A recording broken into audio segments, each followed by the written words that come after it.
Well, good morning, folks. Today's breakfast. I wanted to touch today on a couple things. Um, Safety being the main subject. So, there's a lot of things we go through as truck drivers that most people don't even consider. I know that I never did.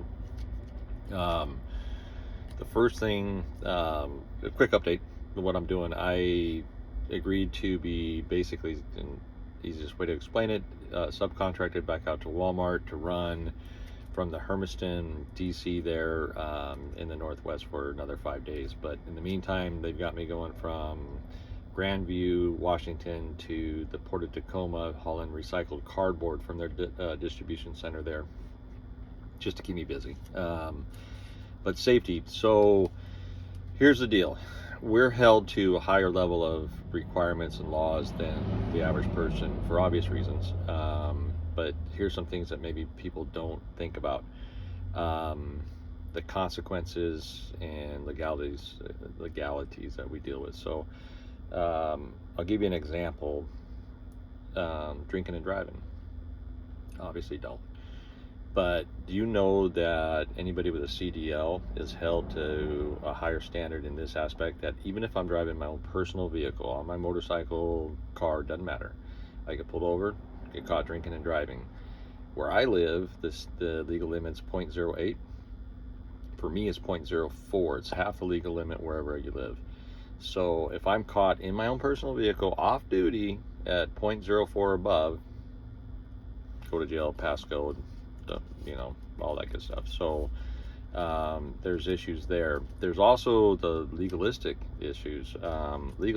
If I get into an accident, God forbid, cause a problem, whatever it might be, who do you think's going to prison, man? It's going to be the truck driver more than not. I'll give you an example. True story. The way I've been told. Different major carrier, guy's driving down the road, minding his own business, middle lane. Anyway, there's a person on the right of him in a vehicle. Guy falls asleep in a semi truck. I think it was a tanker, but he comes through the intersection, takes out the semi truck that's minding its own business, doing everything right, it's all on camera, takes out the person on his right hand side through all this. The guy hits a guardrail and is permanently maimed for life. I mean, changed.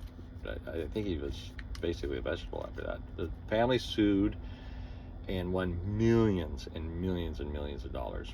And of course, the guy that fell asleep was held accountable for the majority of that. They sued for millions of dollars, the carrier, for the guy that was minding his own business, doing everything right. I'm going to explain that. And then they sued the state or the city or whatever it was for the guardrail not being put together correctly and causing part of the problem. So why the guy in the middle? Okay, we have computers in our truck, just like you do in your car, that monitors if it misses or whatever, so your mechanic can diagnose what's wrong with it. These record everything. When you stop, when you turn off your truck, when you go on duty, off duty, when you turn on your blinker, supposedly when you put on your seatbelt, it records everything. So the guy in the middle, they went back into his books. Of course, the lawyers and everybody wants, a paycheck, and I'm not gonna get into that, but they dove into everything, and they found that guy took a shorter break early in the week than he needed to take. And they determined that had he had taken that break, he would have been a mile or two behind where he was and wouldn't have been involved in that accident, right? So truckers, man, do it right. I mean, it's a pain in the butt sometimes, but we have to. We're going to be held to a higher accountability no matter what. Safety issues, there's all kinds of things. My following distance, you may wonder why it's frustrating for a truck driver. You probably don't know that, but it is when people cut in front of us, intentionally, unintentionally, whatever it might be. We have to keep a following distance behind you, because I, again, have up to 80,000 pounds in a standard semi, and it takes me at 60 miles an hour, it takes me a minimum, if I stand on it, 2 football fields to come to a stop. So if you cut in front of me and you think, okay, hey, I've been there, semi trucks behind me. I don't want to look around them, and I can't see over the top of them. I get that. Get in front of them or her, and then you're driving down the road and you have a blowout. Something bad happens. I can't stop, and bad things are going to happen, and it's not good. So keep that in mind. But as a truck driver, I have to keep that safety balance. So many seconds behind you, and so I'm constantly hitting my brakes, turning off my cruise control, readjusting my speed to keep that following distance correct. That's a pain in the butt when I hit hills and stuff like that, because now if someone cuts me off, I lose all my momentum. And you may not think, whatever, Bill, it's no big deal to me. Okay, but here's the deal. That action caused a problem and a reaction for a lot of people, because there might be 4 semis behind me with 2 cars and 3, whatever. Everybody's slowed down now. So, and then they get mad at me because I slowed down, right? On ramps, on and off ramps, excuse me, a major issue. People don't realize that. Do you realize that you're supposed to be up to highway speed before you hit the highway, not when you get on the highway or the freeway? It's meant there for you to speed up. So a lot of people get mad at the truck driver because they go to merge and they can't get in, right? Well, I have someone on my left, I can't move over, and I'm not going to lose all my momentum and cause a problem for 5, 6, 7, 8 people behind me because you want to merge. It's your responsibility as a four-wheeler to do that. So get up to speed, get on, try to keep that distance in front of the truck if you can. Man, it sure makes life for us a lot better. And I'm not mad at anybody here, trying to act like that, but just education. And then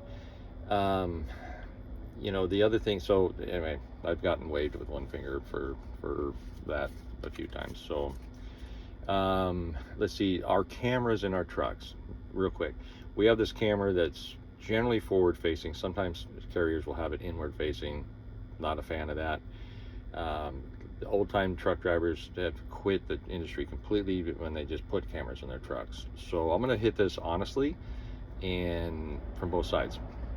As a truck driver, no one wants Big Brother, right? No one wants to be monitored all the time with what you're doing. Inward facing cameras supposedly pick you up if you're, and I work for a company that have these, if you're yawning, points against you, penalties. And all this is in safety. All this is under the umbrella of safety. Everything we do has to be, you have to think safety first. We're constantly, everything I put in my truck, everything placement, everywhere I drive, everything I'm doing, safety is the number one key to success, so, in life. So camera, the rear facing ones, I'm not a big fan of. I had it. They supposedly catch you like if you're yawning, if you're distracted in any way, shape, or form. Well, they're going to AI now, so that's very possible. I don't like it because, I may be yawning because I'm popping my ears because of the elevation change and what have you. And plus, I just don't like Big Brother. That's me. That's the way I look at it. However, forward-facing cameras catch me if I'm doing something wrong. If the way ours work is it's trigger based, so it has multiple triggers. If I'm following too close for too long in front of the person in front of me, it'll set it off. If I hit a corner too fast, there's a gyroscope in my truck, it'll set it off. If there's a big jar in the truck, like a crash, it'll set it off, obviously, but potholes will send it off. Let's see here, quick reactions, speed, if I'm excessive speeding, will set it off. So 71 miles an hour or greater for my company for, I believe it's 15 seconds consecutively, then it sets it off. But major triggers that set that off, and I was intimidated by that thing at first, and I ended up calling the third-party company that my carrier pays to find out some of the stuff, but I've gotten to a point now to where it's just second nature. And from a carrier standpoint, drivers, although it's frustrating, it seems like a Big Brother, think about it this way. It keeps us safer, right? So if it makes me think to do these things when maybe I want to daydream a little bit, then it's serving a purpose. From a carrier standpoint, you want to keep your drivers safe, and you want to keep the public, obviously, that number one, safe. And then so that does that. And then the other kicker to that is, let's think from a monetary standpoint. Millions and millions of dollars are spent on premiums for insurance for these carriers month in, month out, I'm sure, right? So if they can go to their insurance company and say, hey, listen, we're monitoring our drivers, we're being safer, here's our stats, whatever, the premiums are going to be better, it's going to save them money, but that's a benefit. The truth is that it's anything to keep us safer is better. So there's all kinds of things I do. My pre-trip, post-trip inspections. I'll get into that later. But there's huge, day in and day out. That's the number one thing for us, is to constantly be thinking, what am I doing? Is it safe? Am I preparing my day to be the safest I can be?